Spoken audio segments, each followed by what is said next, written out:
Hello everyone, आज की video में हम कवर करने वाले हैं DBT JRF numericals. DBT JRF 2018 में एंड 19 में हमारे numericals zero order reaction, first order reaction and radio activity, इनसे न्यूमेरिकल आए हैं 18 में भी, 19 में भी एंड 20 में भी। हमें कोई भी रिएक्शन काइनेटिक समझने के लिए zero order reaction and first order reaction समझना होगा। देन फर्स्ट ऑर्डर रिएक्शन से हम कनेक्ट करेंगे रेडियो एक्टिविटी को। ओके, सो फर्स्ट आता है हमारा जीरो ऑर्डर रिएक्शन। क्या होता है zero order reaction? Zero order reaction के रिगार्डिंग क्वेश्चन आया है 2018 में एंड फर्स्ट ऑर्डर के रिगार्डिंग आया है 2019 एंड 2020 में। ओके, तो क्या होता है, हमारा कोई भी रिएक्शन है जिसमें सबस्ट्रेट है ए जो कि प्रोडक्ट बी में कन्वर्ट हो रहा है। सबस्ट्रेट ए प्रोडक्ट बी में कन्वर्ट हो रहा है। सबस्ट्रेट ए की जो कंसंट्रेशन है वो है हमारी सी। सबस्ट्रेट ए की जो कंसंट्रेशन है वो है हमारी सी। अब रेट लॉ के अकॉर्डिंग, रेट लॉ जो कि आपने केमिस्ट्री में पढ़ा होगा 11th-12th में, रेट लॉ क्या बोलता है? रेट लॉ बोलता है कि कोई भी रिएक्शन है उसका जो रेट है, कोई भी रिएक्शन का रेट है वो इजिकल्स टू होता है रेट कांस्टेंट मल्टीप्लाई सबस्ट्रेट का कंसंट्रेशन, सबस्ट्रेट का कंसंट्रेशन पावर उसमें ऑर्डर ऑफ रिएक्शन। ये जो K है हमारा, ये है हमारा रेट कांस्टेंट, ये है हमारा रेट कांस्टेंट जो कि हर एक रिएक्शन का स्पेसिफिक होता है, रेट कांस्टेंट। C है हमारा substrate concentration, substrate concentration. X है हमारा सबस्ट्रेट का ऑर्डर, सबस्ट्रेट का ऑर्डर। रेट लॉ ये बोलता है। अब इफ हमारा ये सबस्ट्रेट का ऑर्डर जो है वो जीरो है तो इस टाइप की रिएक्शन को बोलते हैं zero order reaction, zero order reaction. If हमारा ये ऑर्डर जो है ये 1 है, इसको बोलेंगे फर्स्ट ऑर्डर रिएक्शन। इफ हमारा ये 2 है तो बोलेंगे सेकेंड ऑर्डर रिएक्शन। यहाँ तक समझ में आया? अब हम यहाँ करने जा रहे हैं zero order reaction. Zero order reaction में हमारा x होता है 0, तो हमारा क्या हो गया, r इजिकल्स टू हो गया k। c के ऊपर 0 है, c की पावर 0 है तो वो 1 हो जाएगा। r इजिकल्स टू होता है k।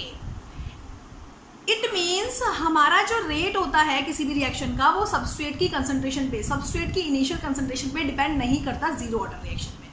जीरो ऑर्डर रिएक्शन में हमारा रेट डिपेंड नहीं करता सबस्ट्रेट की कोई भी कंसंट्रेशन हो, चाहे सबस्ट्रेट कम कंसंट्रेशन में हो चाहे सबस्ट्रेट ज़्यादा कंसंट्रेशन में हो, जिस रेट से रिएक्शन को होना होगा वो उसी रेट से होगी। ओके, ये समझ में आया? अब जो हमारा रेट होता है कोई भी रिएक्शन का, उसको हम कैसे लिख सकते हैं? जब भी हमारा रिएक्शन हो रही है तो हमारा A कन्वर्ट हो रहा है B में। जिस रेट से A कन्वर्ट हो रहा है B में, उसी रेट को हम बोलेंगे रिएक्शन का रेट। या जिस रेट से B बन रहा है, प्रोडक्ट बन रहा है, उसको भी बोलते हैं रिएक्शन का रेट। हमारा ये जो B है इसकी कंसंट्रेशन है Cp क्योंकि ये प्रोडक्ट है, तो रिएक्शन के रेट को हम लिख सकते हैं dC/dt। C है हमारा सबस्ट्रेट का कंसंट्रेशन, तो जिस रेट से सबस्ट्रेट का कंसंट्रेशन चेंज हो रहा है टाइम के साथ वही हमारा रिएक्शन का रेट होगा। माइनस लगा देंगे क्योंकि कंसंट्रेशन कम हो रहा है टाइम के साथ। ओके, या हमारा ये हो सकता है dCp/dt। किस रेट से प्रोडक्ट का फॉर्मेशन हो रहा है वो भी होता है रिएक्शन का रेट। यहाँ प्लस का साइन ही आएगा क्योंकि प्रोडक्ट बन रहा है। तो हमारा इन दो रिएक्शन के अकॉर्डिंग, फर्स्ट रिएक्शन हमारी ये आ गई और सेकंड रिएक्शन हमारी ये आ गई, हम लिख सकते हैं कि हमारा K इजिकल्स टू है माइनस dC/dt। क्योंकि दोनों ही रेट के इक्वल है तो हम ये लिख सकते हैं। इफ हम दोनों साइड इंटीग्रेशन ले, तो इंटीग्रेशन लेने पर हमारा आता है K equals to C0 minus CT divided by T। ये हमारा आता है रिएक्शन। इसको हम लिख सकते हैं KT equals to C0 minus CT। KT equals to C0 minus CT। ये है हमारा जीरो ऑर्डर रिएक्शन का फॉर्मूला, जीरो ऑर्डर रिएक्शन का फॉर्मूला। इंटीग्रेशन से कैसे ये आया वो हमें नहीं, उसका हमें कोई कंसर्न नहीं है बायो के स्टूडेंट्स को। ये हमारा फिजिक्स मैथमेटिक्स का है, और इफ़ आपको ये पढ़ना है तो आप जो हमारी हेल्प बुक्स होती है 11th-12th की, वहाँ से जाके आप देख सकते हो इंटीग्रेशन के बाद कैसे कैसे इन्होंने ड्राइव किया ये वाला फॉर्मूला। ओके, ये है हमारा जीरो ऑर्डर रिएक्शन का फॉर्मूला। ओके, अच्छा यहाँ पे हमारा K हो गया रेट कांस्टेंट, T हो गया टाइम, C0 हो गया इनिशियल कंसंट्रेशन सबस्ट्रेट की, CT हो गया हमारा आफ्टर टाइम टी क्या कंसंट्रेशन होगी सबस्ट्रेट की, आफ्टर टाइम टी क्या कंसंट्रेशन होगी सबस्ट्रेट की। ओके, हमारे पास फॉर्मूला आ जाता है KT equals to C naught minus CT। Okay, अब एक टर्म आती है हाफ टाइम। हाफ टाइम क्या होता है, हाफ लाइफ क्या होती है? हाफ टाइम, हाफ लाइफ वो है जब हमारा जो कंसंट्रेशन है हमारी सबस्ट्रेट की वो हाफ हो गई होगी इनिशियल कंसंट्रेशन से। तो इस टाइम पे CT क्या होगा, CT होगा C नॉट बाई 2, क्योंकि CT क्या है, एक स्पेसिफिक टाइम पे कंसंट्रेशन सबस्ट्रेट की। तो हाफ टाइम पे वो CT क्या हो गया, C naught by 2, initial concentration से हाफ हो गया। तो पुट कर देते हैं K multiply T by 2 is equals to C naught minus C dot 2। यहाँ से हमारा हाफ टाइम आ जाता है C naught divided by 2K, C naught divided by 2K, ये है हमारा half time, C naught divided by 2K। Okay, तो means हमारा एक फॉर्मूला आता है KT equals to C naught minus CT, एक फॉर्मूला आता है half time equals to C naught divided by 2K।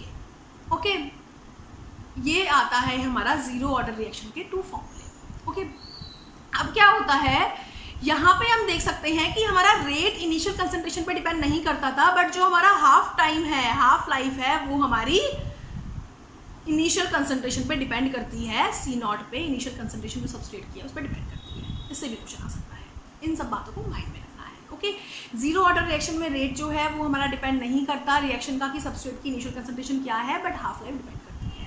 और ये 2 फॉर्मूले जीरो ऑर्डर रिएक्शन के, जीरो ऑर्डर रिएक्शन से क्वेश्चन सॉल्व करते हैं, जो हमारा 2018 में 19 में आया हुआ है। क्वेश्चन आपकी स्क्रीन पे गिवन है, A substrate is consumed in a zero order reaction such that the concentration fall from 40 gram per liter to 20 gram per liter in 4 hours. How long will it take to substrate to fall to 20 gram per liter to 2 gram per liter? इसमें बोला है कि zero order reaction में हमारा 40 ग्राम पर litre से concentration change हो गई 20 ग्राम पर लीटर 4 आवर में।